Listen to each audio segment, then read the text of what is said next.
Christopher Leston, scénariste pour Bêtises illustrées. J'ai toujours beaucoup de mal à savoir où j'en suis parce qu'il y a les albums qui sont sortis, qui sont dans la librairie, mais qui sont déjà en dehors de ma tête et qui sont sortis de mes préoccupations, parce que moi je suis toujours en train de travailler sur les albums suivants.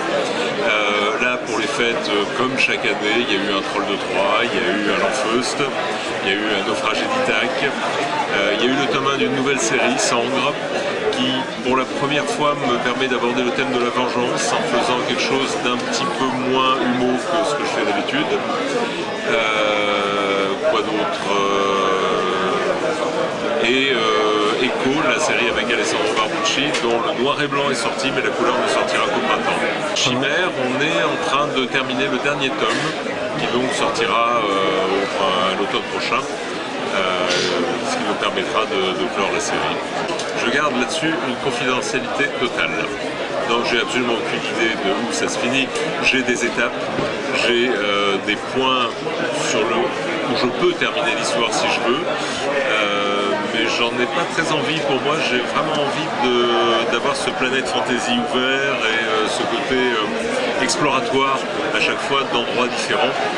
Et faire évoluer les personnages, ramener des nouveaux personnages secondaires, puisque c'est aussi ce qui m'intéresse dans les séries au long cours, c'est de garder 2-3 personnages principaux et après de faire évoluer, de faire disparaître, d'amener des nouveaux personnages secondaires, et c'est ce qui donne la richesse et la matière d'une série.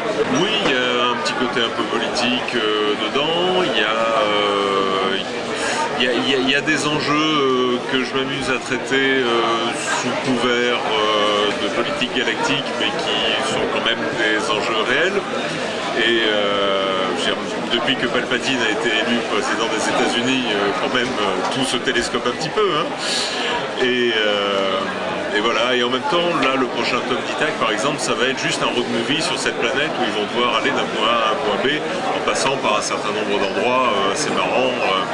Donc là où on va décrocher, perdre de vue le point de vue space op, revenir sur du point de vue fantasy. C'est vraiment les naufragés d'Ithac, le confort de pouvoir passer du space op à la fantasy quand je veux. Alors là, il nous reste 2 albums pour terminer ce cycle, donc qui sont en bonne voie.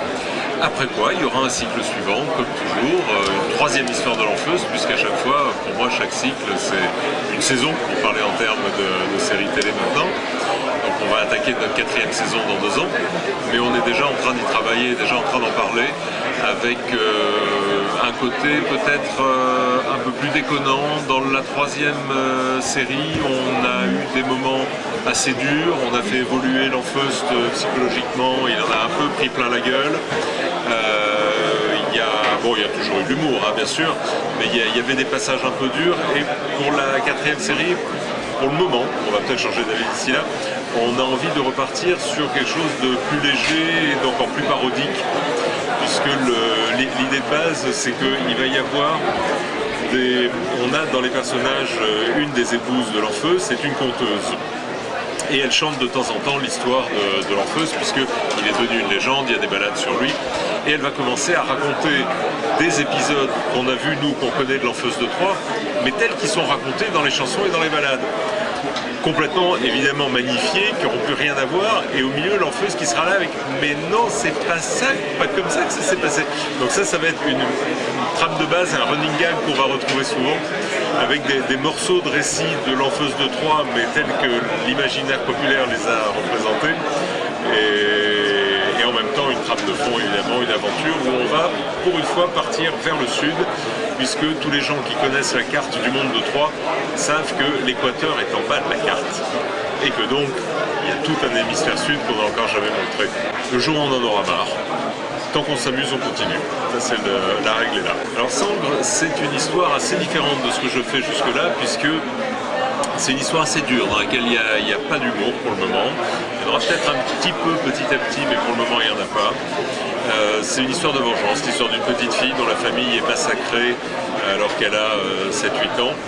Et elle survit miraculeusement à ce massacre, et elle va retrouver les pirates, les auteurs du massacre de sa famille, pour se venger. Donc c'est une histoire de vengeance assez classique dans le thème, puisque à chaque tome, elle va devoir retrouver un type ou petite fille et assouvir, accomplir une vengeance, mais en même temps, c'est pas aussi simple que ça, puisque l'intérêt évidemment, ça sera de savoir à chaque fois comment elle se venge, et je vais jouer sur chaque monde et chaque univers dans lequel, chaque société dans laquelle habite ce méchant, qu'elle va retrouver 15 ans, 20 ans après, parce que c'est pas une fille de 8 ans qui va se venger, c'est une fois devenue adulte qu'elle va se venger.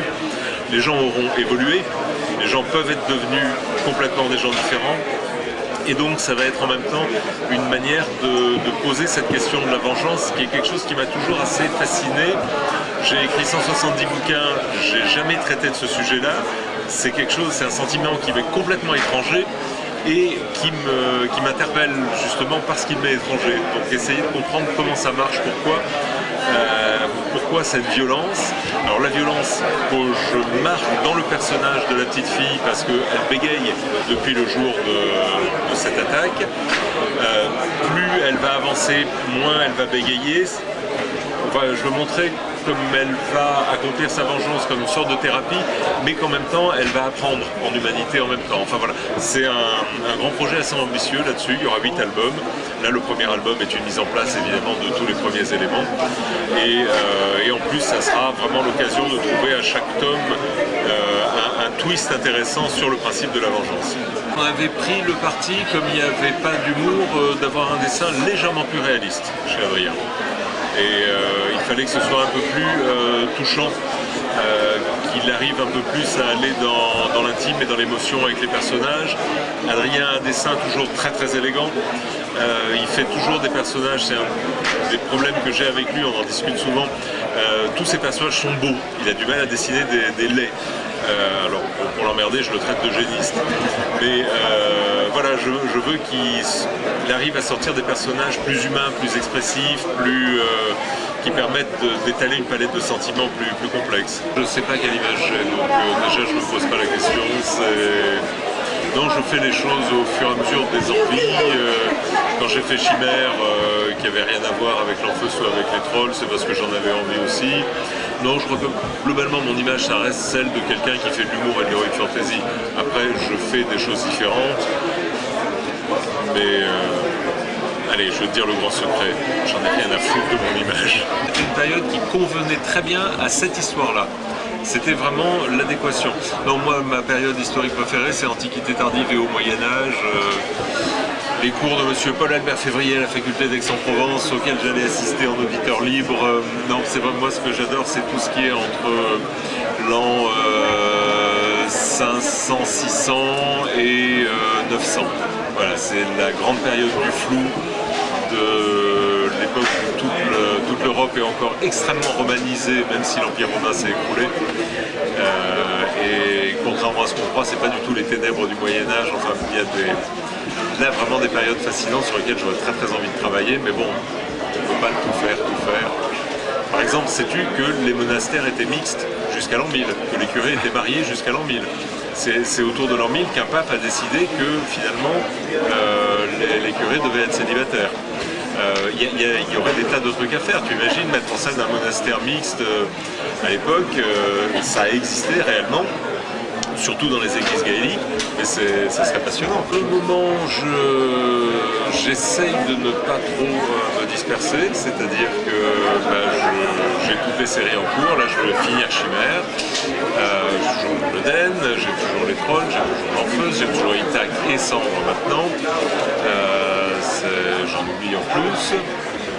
Il y a toujours le projet d'un Spirou dans l'air que je devais faire avec Didier Conrad, mais comme il est parti faire Astérix, il faudrait que je trouve un autre dessinateur.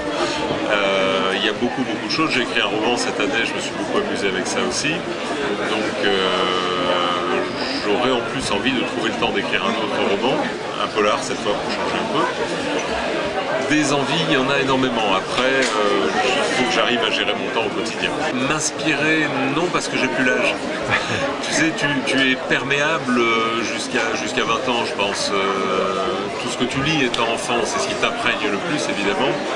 Et plus tu approches de la vingtaine, plus tu deviens imperméable et après tu construis tes trucs tout seul. Mais ça n'empêche pas qu'il y a des scénaristes aujourd'hui dont j'aime beaucoup le travail.